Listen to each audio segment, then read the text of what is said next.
Let me ask you this. Do you homeschool your kids? Would you consider that you are privately schooling your kids? Since when do we have to ask the county permission to do that? Indiana State has already decided you can do that. So how is the county going above and beyond what the state's doing, since they say a lot of the stuff's coming from the state? What?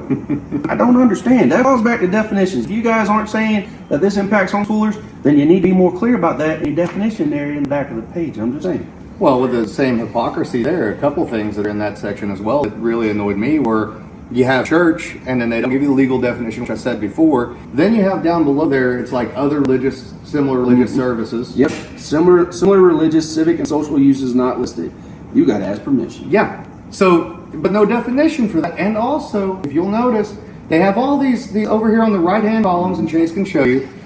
They show you a header that you can look at to be able to find out the information for what regulates that. But look at all those blanks. Now, I'm not saying there aren't things in this document that explain that later on, but take the time to fill in those blanks. Absolutely, there's no reason not to. The other critical thing they did in here is they allow for wedding reception centers or event centers, but they do not allow for actual event centers. Right, that's right there. You got to ask permission for event centers and venues. But if you're doing a wedding and reception venue, you are permitted to. So what's different there? You can get hitched. You can have a business marrying people and let them get married in your business, but you can't have a business just hosting events. Why is that? Are they trying to dictate what type of events are allowed in the county? Yeah.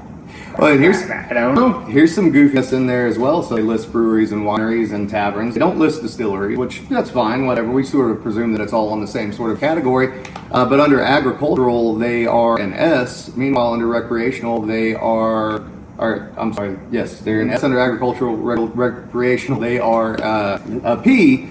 That's a little strange, don't you think, considering that Indiana's farm distilling bill and artisan distillery bills tied directly to agriculture, and all distillation is tied directly to agriculture. That's a little odd to me. So what you're saying is, in the agricultural zone, you don't look at those alcohol products as being value-added agricultural products. So you're not really interested in promoting agriculture in the agricultural zone, but if it's over there in that recreational zone where the hippies like to go out on the trails, that's fine. Speaking of that recreational zone, can anybody tell me why almost the whole top third of the county is considered recreational? I don't understand that at all, because there's a whole lot of farms out there. I mean, I like to ride a daggone four-wheeler around the farm and stuff, but it's still agricultural. What's going on there? Why is that zone that way? I don't understand that. Is there something that's coming down the pipeline that we're not familiar with? Because as far as I know, we got Delaney up there, and I don't know of a whole lot of other recreational areas up there. What's going on? Yeah.